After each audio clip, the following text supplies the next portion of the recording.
A common mistake that I see a lot of people falling into in the field of philosophy, which typically will generate misunderstandings, not just for themselves, but in relation to others, is treating terms as if they have just one single meaning that is totally clear, that you can rely upon and transfer from context to context. So this is what we call univocity sometimes as a technical term. And I see a lot of people doing this within philosophy, but it can also happen in any of the humanities. It can happen in the social sciences. It can happen even in mathematics. You would think that mathematics would be totally free of any ambiguity, and maybe in terms of the number side it is, but in notation, in the ways things are described, perhaps not, right? So this is a big problem, and I was spurred to thinking about this.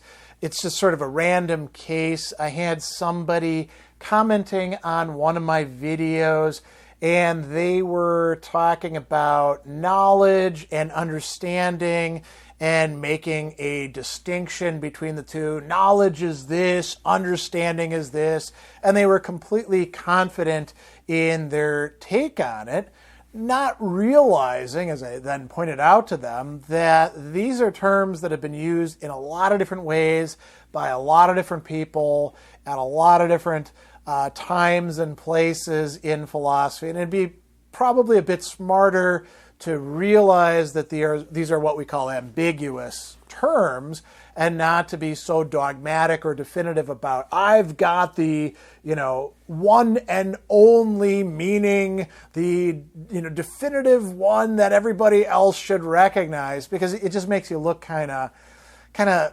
silly or uneducated or dogmatic about these matters. And you notice in this case, what we have is not just a single term, but a distinction. Knowledge is this, understanding is this. Interestingly, the person ended up calling understanding what we often call knowledge by acquaintance, as some of the other commenters then pointed out when I posted this in social media. So I want you to avoid falling into this trap. This is one of these, if the shoe fits, wear it, sort of quick takes. And I'll talk a little bit about why this tends to happen and why it's not good for you and what you should maybe keep in mind. So let's start with this idea of ambiguity, right? And we could take, if you want to, Aristotle's categories as an interesting early example of this. Very early on, he talks about some terms are univocal. That means they mean the same thing regardless of context. They name what they name, and that's it. And then at the other end, we have equivocal terms where they mean, the same term, very, very different things. And then we've got other stuff in the middle. He talks about derivative terms there. We can also talk about analogical terms. So there's a wide range, a wide set of possibilities. Everybody agrees that this term means this, all the way over to, wow, I don't even know what you're talking about because we mean something very different from it, to there's maybe a set of different connected meanings here. So he uses the example of healthy, right, which is derivative or analogous. So is a healthy body healthy in the same way that healthy food is healthy, in the same way that healthy urine is healthy? No. Healthy food is what conduces to health of the body. Health of the body is some sort of things being in equilibrium. Healthy urine is a sign of the health of the body. Not exactly the same meaning to all of them. And there's other terms for having more than one meaning. Polysemy is one that you might see in certain continental philosophers, but you get the idea, right? Different terms will often have multiple and different meanings from each other. So this is particularly so in a discipline that has a more than 2 millennia long history in the West that we call philosophy. It becomes very dangerous to generalize on the basis of 2 few samples, or whatever we want to call them, systems that you've been exposed to, that you've encountered.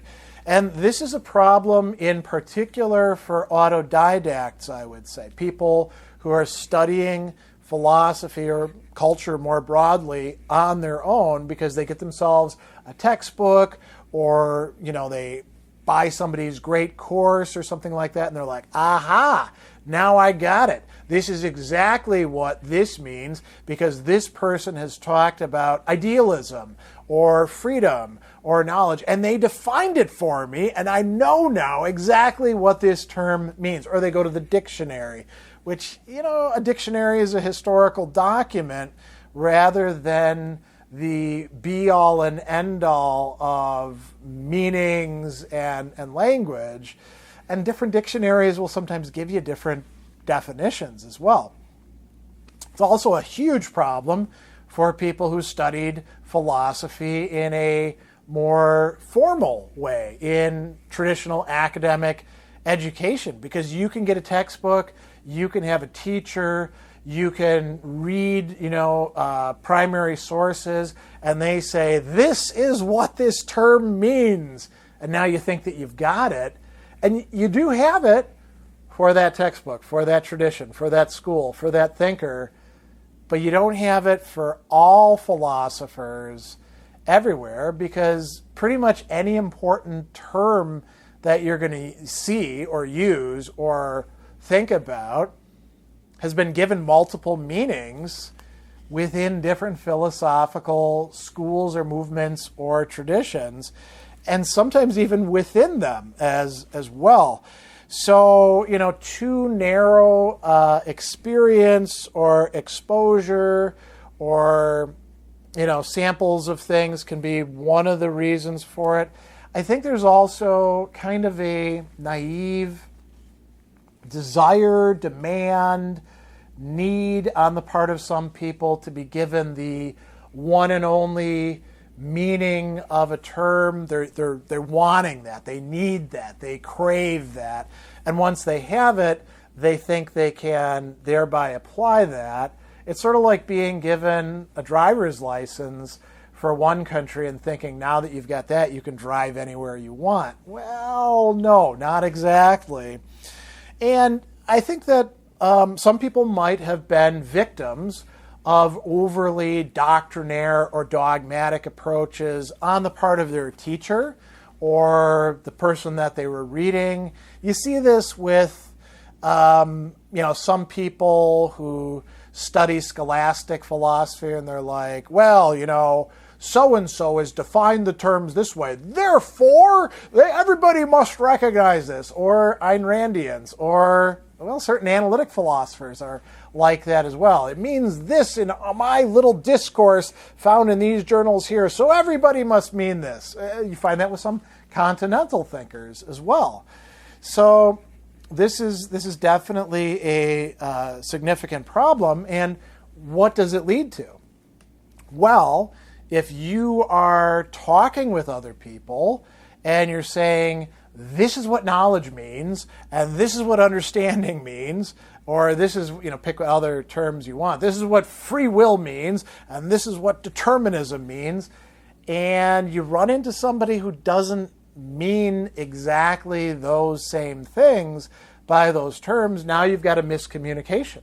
And oftentimes you wind up talking past the other person. And if it's you reading somebody else, like let's say you're reading Immanuel Kant, and you think you know what synthetic a priori must mean, well, you could get a little mixed up about things. Or you think that I know exactly what transcendental means. I've done transcendental meditation. Oh, that's not exactly what Kant means by transcendental, right? So this can cause some really significant misunderstandings on your own part, as well as when you're trying to communicate with somebody else, they're not going to hear in those terms or read in those terms precisely what you intend by them. And if you insist on, I know exactly what these terms mean, and they only mean this, Well, you may come across as ignorant and not a good conversation partner. You may come across as arrogant, lacking humility. You may come across as doctrinaire and disagreeable, not the kind of person that others would want to have any involvement or conversations or engagements with. So this is something that if you are subject to it, you probably want to be attentive to and try to prune away. And if you're really uncomfortable with ambiguity, well, either you become comfortable with it or philosophy might not be for you. Then again, literature is probably not for you. And any other area where there's going to be ambiguity, it's going to cause you some problems. So I just want to point out a few other things. With a lot of these kinds of terms, there is going to be a vast set of different meanings or uses just within one language like English. So take knowledge, for example, right? What does knowledge actually mean? Well, do you mean the kind of knowledge that is how to do something? Do you mean knowing a person, what we call knowledge by acquaintance? Do you mean knowing how to do or how to assess a mathematical proof? These are all different meanings of knowledge. Do you mean knowledge of, and here's another one of these words, facts or objective truths? Well, that's something different altogether. And as soon as you start talking about facts, not everybody means the same thing by facts. So for some people, it's whatever my selected media sources have told me are true. For other people, it's like what I can directly observe, right? So we got to be really careful, even in just one language, with these important terms and recognize that they're probably going to have different meanings, and we shouldn't be so doctrinaire and insist that everybody must mean this by this term, because people aren't going to follow with that. Then when we go to other languages, we can see similar things. So for example, just because you got yourself a classical Greek to English dictionary doesn't mean you actually know which of the myriad different possible English equivalences to this term, which it's going to be. Think about logos, right? Logos has like 20 or more different meanings in classic texts. So sometimes it's meaning more than one. You really have to be attentive. And logos might not mean exactly the same thing in Aristotle as it does later on in Plutarch, or even in one Aristotle text compared to another Aristotle text. So, logos in the rhetoric, does that mean exactly the same thing as logos in Politics, Book 1? Maybe not. We got to be kind of careful with that. And then when we're going from other languages into English or vice versa, well, it gets more complicated yet, doesn't it? So we need to be a little bit careful about that. I'm just going to give you a few examples of ones to watch out for. So René Descartes, if you've ever read the Meditations, in Meditation 3, you'll see him talking about objective reality, formal or eminent reality. What's objective reality? You might say, based on the present, oh, well, a reality that we all share in and observe together. Nope, that's not what he means by it. What he means by it is it's reality as an object for the mind. You could say it's reality as an idea within our heads. Is that what you meant by objective reality? No? Well, if you push that onto Descartes, you're going to misunderstand what he's saying. So you got to be a little bit careful. One of my favorite examples of this, everyone knows that the Greeks distinguished 4 kinds of love and had 4 different names for it.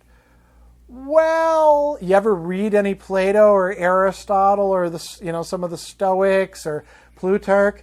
That sure as hell isn't the case in them.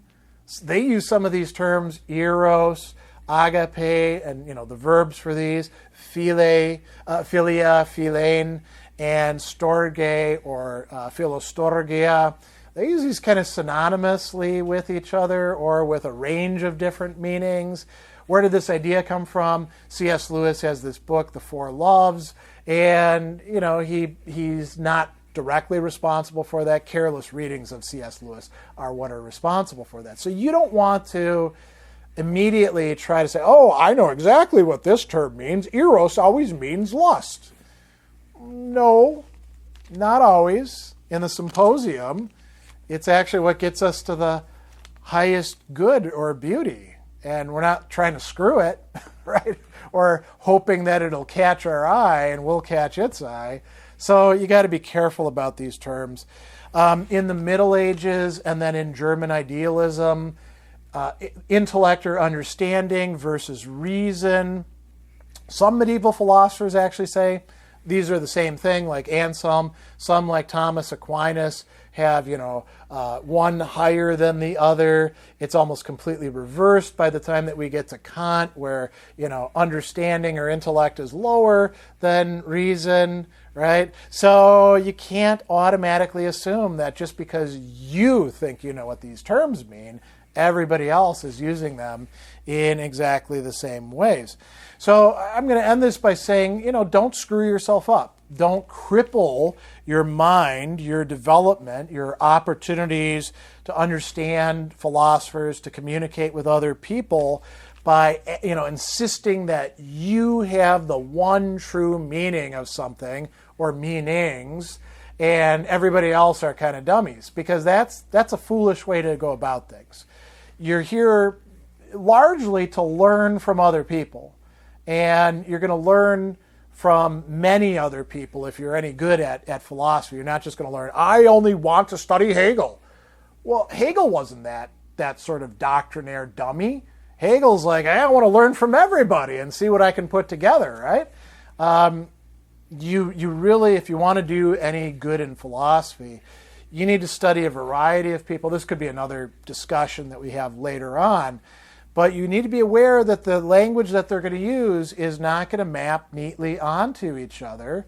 Maybe not even from an earlier phase to a later phase. Context is absolutely important. And the more you understand a wide range of thinkers, the better you can appreciate when you move from one context to another and when the language is going to change. And this is true in ordinary life. It doesn't even have to be true in philosophy. If I go out east in America and I see things that say post no bills, what does that mean? Don't hang up posters or pamphlets on a wall. The first time I saw that, I was like, bills? Those are things that I pay when I owe some money. Why the hell would I affix my bills there? And then somebody had to explain it. Language is different from region to region. So even within a tradition, Locke, there's some terms that he doesn't mean exactly the same thing as Berkeley does, as Hume does. All of them are empiricists, but you can't rely on the language being exactly the same across of them. And so you're going to have, if you have a desire, if you have a need for absolute certainty, you probably need to get rid of that. And the desire to have everything nice and simple and straightforward and fit into boxes that are, moving around and you can trust everything in this box is just what it is. You're probably going to have to get rid of that desire on your part if you really want to be able to understand and, proceed in studying philosophy. So, you can do what you want with this advice. You could even quibble here. I think Dr. Sadler means this and that, not trusting my own words. Maybe you get confused about those. This is part of the human condition, and philosophy is something that we human beings do and have been doing for 2,500 years or so in formal ways. So why should we be an exception to the rest of the human race and the way in which we communicate to each other? Short answer is we're not. We're not an exception. So if you want to be able to make progress in philosophy, you probably want to remind yourself from time to time, hey, I got to figure out what these people mean when they use this term that I think I know the meaning of. And if you do that, I think you'll be okay.